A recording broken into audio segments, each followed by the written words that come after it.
Hello, welcome to Dr. Milton's Social Work Show. I'm Barbara Milton, your host for the evening. Thank you so much for tuning in. Well, this is May 2020. We're still in the midst of the coronavirus pandemic. And just a couple statements about that. I want to urge my fellow neighbors and citizens to continue to take this seriously. I know there's a lot of conflicting information out there, but we are not done. We are not through it. I too would like to see life return to normal. I know there's suffering with lost jobs, lost businesses, death all around us. More and more cases, the more and more we test, the more and more we do see that people are carrying this horrible virus. So now is the time to remain vigilant and for yourself and for your family and for your neighbors. And that means we need to continue to cover our faces with appropriate face coverings, masks, and other things that will cover your nose and your mouth. It's also important to protect your eyes. So on a beautiful day, or any kind of day actually, maybe wear sunglasses, or if you have glasses, wear your glasses. Very important to wash your hands still, as many times as you're able in the course of a day, particularly if you're touching surfaces and other clothing and packages and mail and things like that. Things that are from outside of your home that you haven't already cleaned. Make sure you are washing your hands 20 seconds minimally, warm water and salt, or using Purell hand sanitizer with minimally 75% alcohol. 99% alcohol is preferable. And also social distancing, that is still very critical. A study just came out yesterday that said people can transmit coronavirus simply by talking to one another. It used to be you had to project it through a cough or a sneeze. That was the conventional wisdom, but it seems now the research is saying just talking with someone up close in the regular way that we speak can project the virus onto another human being. And that was alarming, but it's also instructive. So it means please cover your mouth properly and do social distancing. I don't know about you, but I do way more than 6 feet just to be safe. So let's continue to do those good things while we buy time for hospitals and essential workers and respect the time and efforts and the sacrifice of so many who are keeping us safe, keeping the food going, there for us in hospitals as in emergency rooms and doctors' clinics and all those other places we have to go to. So we honor them by doing the right thing. Now, yeah, we're going to jumpstart the economy again. I mean, I understand that. But I think it is reckless to jumpstart an economy based on fear, based on faulty information. We need to jumpstart the economy based on facts and science. And I know people are desperate, but we have to learn the patience required in the moment. This pandemic requires patience and persistence and consistency so we can defeat it. So what that means is we must do testing. It would be reckless to ask people to come back to restaurants and hair salons and bars and into other kinds of retail businesses and plants and factories and workplaces and houses of worship and all the places we're so accustomed to gathering that I miss terribly. Theater, I miss it. Concerts, going to Broadway shows, going to, my neighbor's house. I miss it all.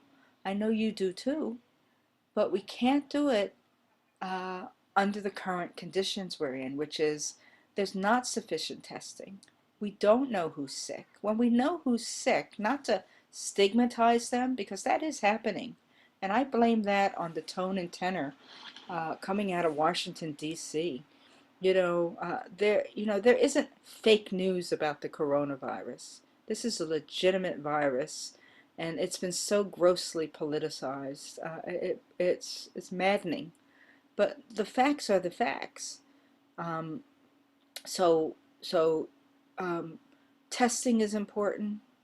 Tracing contacts once we know someone who's tested positive, and we have to test multiple times. That is true, and that's a great expense. I mean, it's probably a better investment and expense than the government shelling out $3 trillion, $2 trillion, things like that.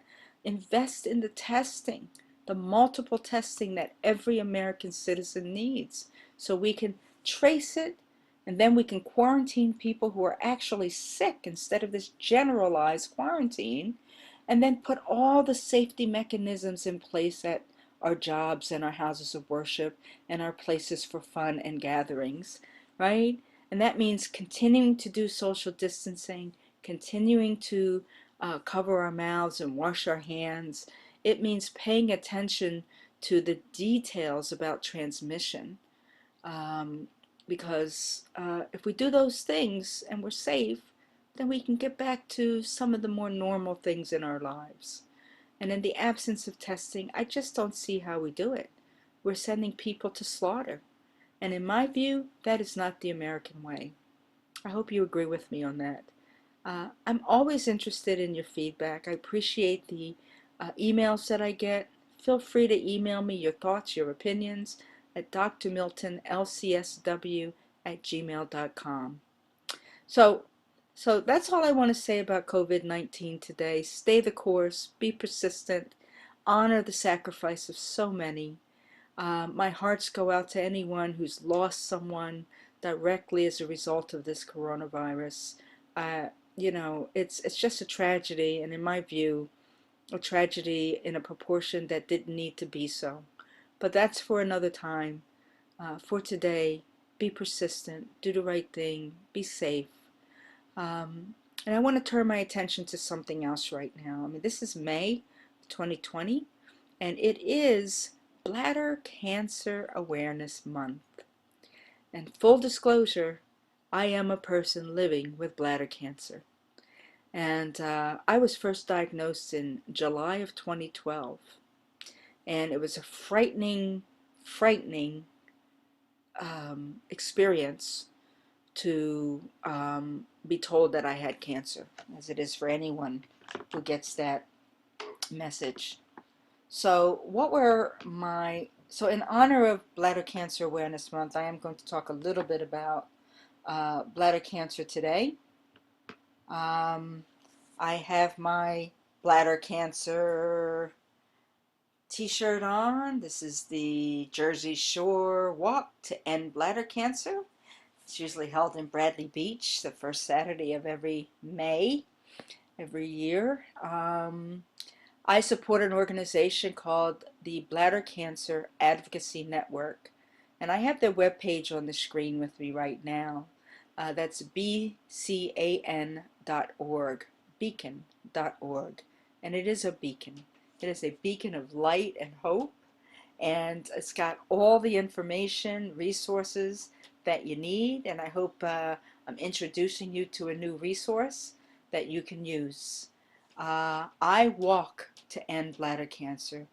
Um, in July of 2012, I voided when I woke up in the morning, and I noticed there was blood in the toilet bowl. And that is the way most people come to understand they have a problem with their bladder and or their kidneys.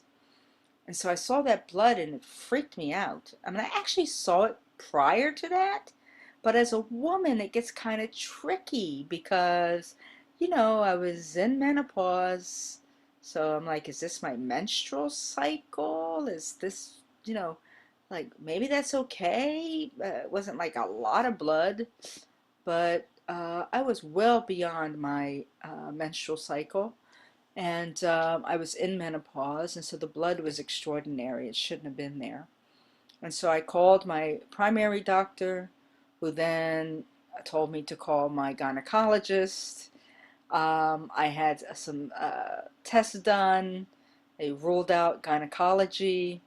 I was then referred to a urologist, and the urologist ordered a ultrasound and a cystoscopy, which is a procedure where they put a lighted scope directly into the bladder. And when they did that, they found tumors, lots of tumors that had been growing for some period of time. Now, um, like I said, it was shocking. But then I learned that 1 out of every 4 new cases of bladder cancer occur in women. And here's the thing about bladder cancer in women: we get it less often than men, but when we get it, it is more lethal than men's bladder cancer. Something to think about. So I actually was pretty lucky because, at least at that time, the type of bladder cancer that I had was called superficial bladder cancer, and that's what I have. It's called urothelial carcinoma. And the what that means is in the lining of my bladder, I populate these papillary tumors. They're in the lining, not in the wall or anything like that. So what I have is something that is chronic, that I will need to live with for the rest of my life. My urologist said that it is something like having weeds in a garden, and I'm just going to have them, and then every 90 days they will um, put a scope inside my bladder, and they will deal with tumors if they are there. So every 90 days I get that procedure, and there have been times that I've not had any tumors at all, maybe 1 or 2 times. And where are we? In May 2020. So July 2012 till now, every 90 days, 4 times a year, I do have a scoped procedure. And when I have tumors, they biopsy them, they uh, snatch them and cut them out, they burn them out. Most times it can be done while I'm still in my urologist's office. Depending on the location of the tumors, I have had to go under sedation because sometimes the tumors can be placed right near the openings where the ureters are, right? And then the ureters are, how you drain your urine from your kidneys, right? And if you scrape tumors from the too close to the ureters, then you're at risk for potentially blocking your urine flow. So sometimes I have to get sedation for that. Okay. Now there's low grade cancers, there's high grade cancers, there's cancers that grow into the walls, grow into the muscles. I have the urothelial carcinoma, which grows in the lining on the inside of the bladder. I've been very fortunate in that I don't have muscle invading bladder cancer. That's much more serious and deadly, because if those tumors leave my bladder, they can then go to adjoining organs in my abdomen, right? They can go in the lymph nodes. And then the next thing you know, you could have bladder cancer metastasis into your bones, into your colon, into your breast, into your lungs, into your brain, that kind of thing. So I've been relatively fortunate. Many others are less fortunate. And there are treatments up and down up the scale on these different types of cancers. We need many more treatments. Um, you know, so typically what happens is if you have a more aggressive kind of bladder cancer, you probably have your bladder taken out, right? That's called a cystectomy. And then these brilliant urologists, using micro robotic surgeries and other kinds of surgeries, they're able to reconstruct your bladder and give you a neoplasmic, a excuse me, a, uh, a, a, a faux bladder, right? Um, and they construct it, and then they give you a port. You can have it on the inside or the outside. You can, and most people have a bag where the urine drains. So, and then they go on to live perfectly normal lives. All right. And of course, we lose people to bladder cancer too, especially if it goes undetected for a long time and if it's very aggressive. And like I said, it metastasizes to other parts. Um, then we lose people to it because cancer is pernicious, and we do lose plenty more people than we need uh, to bladder cancer. So So I have a special kind that's called urothelial I can get it in the upper parts of my bladder, my urinary tract, or the lower parts. And by that I mean your urinary system consists of the urethra, which is the opening into the bladder, and then the bladder, and then you have the ureters going up to the kidney. They're sort of like spaghetti-like tubes, and then that links to the kidney, where blood is processed and cleaned, and then the byproduct of that cleaning process of your blood filtering out dangerous minerals and substances and toxic substances and creating homeostasis in your blood, and then it shoots the clean blood back through the artery, the renal arteries and renal, and sends it to the rest of your body so that you have the blood you need to nourish all your organs and to stay alive. And the waste product, which is urine, then flows down the ureters into the bladder. Then you get this urge to void, and then you go void. Now, symptoms are blood in the urine, a change in the urge of urination. Like if all of a sudden you feel like you gotta pee every 2 seconds, that might indicate there's a problem. And if your frequency increases, like if you actually are going more and more and more, that could be a sign something's not right. And if you also get flank pain, like pain on the left or right sides of your body, sort of radiating toward the back, which is where your kidneys are located, that could be a sign of some problems, okay? So what does BCAN do? Now, BCAN is a repository of information about bladder cancer. It will tell you information about all the different types of bladder cancer. And this is why I like consulting their page, because I've learned a lot about the different kinds of bladder cancer and about the different kinds of treatments.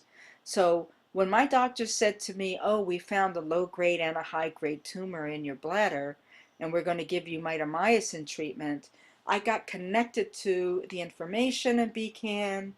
It's a reliable source. I didn't just go running onto the internet willy-nilly. And I got connected to support, like other people who have been through mitomycin treatment that I could ask questions of. And that was so important to me, because I'm going to populate these tumors for the rest of my life, I'm told. There are some fortunate people who've had it less than I have. And there are some people that are all clear all the time, and I'm like, God bless them. I aspire to get to that. So I have to help myself with like eating, eating proper foods, a proper diet, and eating and drinking plenty of fluids. Hydration is critical when you have a urinary problem of any kind, right? But then something happened in 2016 with me. My I started getting this intense pain on my left side. I started bleeding, voiding and urinating blood. And then I couldn't urinate. That's another sign. If you can't urinate, wow, get to the ER. So I couldn't. And what we discovered in 2016 was that the tumors that I was growing in the lower part of my urinary tract, in the bladder, was now in the upper tract, in the kidney. I didn't have kidney cancer, but I had bladder cancer in the upper tract in the kidney. And that's a whole different ballgame. So in 2016, I was faced with the decision to remove my kidney, because you can live on one kidney. And at that time, actually, there was less intervention for upper tract urothelial carcinoma, or my kind of cancer, than there is today. So I lost a kidney. We determined upon dissection of that organ when they took it out that I had had some chemotherapy prior to the removal of that kidney, that there was no evidence of cancer in the kidney when they took it out. And 21 lymph nodes were taken out as well, and they were all clear. So I averted metastasis, which was a blessing. So then I've been living my life with one kidney. I modified my diet to kidney-friendly foods. I'm on the chronic kidney diet, which is available at ckd.org through any reputable nephrology organization as well. And that meant I now ate low potassium, low phosphate, low sodium, low protein meals with increased hydration. I drink close to a gallon of water a day. And you know what that means. It means I better be close to the facilities as well. So you live in life a little differently, you know, with bladder cancer. The scopes every 90 days, the intakes of fluids, the modification in your diets. It's a whole new way of life. But I want to live, and bladder cancer doesn't necessarily mean a death sentence, but it does mean you have to take responsibility for taking care of your bladder and your kidney. Um, BCAN also supports researchers. They make grants available. All this money we raise and our walks around the country allows them to make grants to researchers who are looking for cures, who are looking for interventions, for treatments. And of course, they advocate to the larger research community and the larger public health world, the USDA and others, for more intervention, more treatments, more options for those of us living with bladder cancer. And also support to our caregivers, because it ain't easy for them either. Every 90 days, having to have a procedure, dealing with the chemotherapies that you have to go through, dealing with the surgeries that you have to go through. It's a roller coaster ride. It's an up and down ride, and it's wearing and exhausting. And you don't get through it unless you have lots of support in your life. I get support from Beacon, but I get support from my wife and my friends and my family and my church community. Lots of prayers and lots of love, as well as me taking the right action steps. And so far, I'm living a day at a time with my bladder cancer. And it really, my life isn't all that bad. I mean, there are inconveniences for sure and scares along the way. But mostly, I have a pretty normal life. So, the most recent thing that's happened with my bladder cancer is in 2018, I went into renal failure with my solo kidney because I only have one, and that was frightening. So what happened to my right kidney happened to my left kidney. And I was told when it happened to my right kidney that this was a rare condition. I'm like, my God, I wish I had this kind of luck playing the lottery.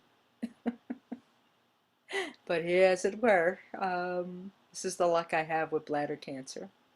So at any rate, for the last couple of years, again, I have been really mindful of taking care of my kidney, doing the right things with diet, etc. And I also had to be diligent about following through on all of my appointments. It was scary for a while when I was on the verge of losing my only kidney.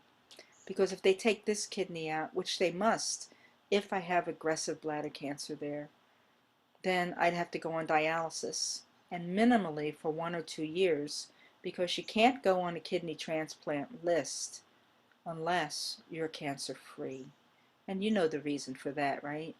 Because you're going to be on anti-rejection medications and immune suppressants, and you know, if you have cancer and your immune system is suppressed, it basically is laying out the red carpet for the cancer cells to invade all your body.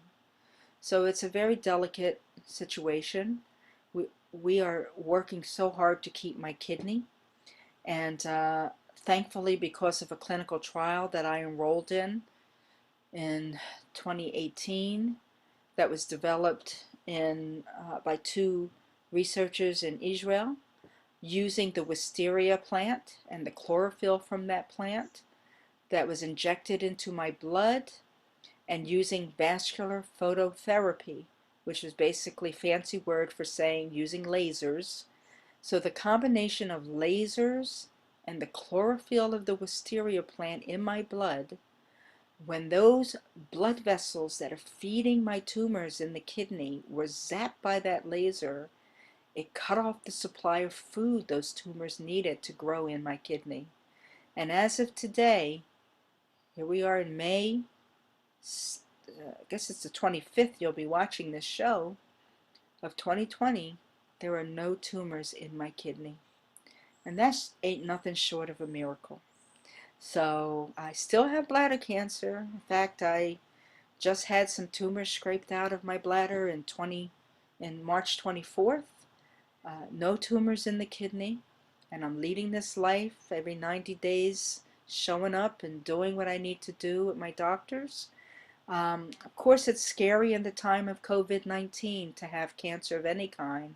And I actually was supposed to have chemotherapy, actually immunotherapy, using BCG treatments, which are instilled directly into my bladder. I was supposed to have 6 rounds of that done in March 24th because they took out some tumors, and one was a high-grade one, a little more aggressive than the usual tumors. But because of the climate we find ourselves in, I did not take that treatment.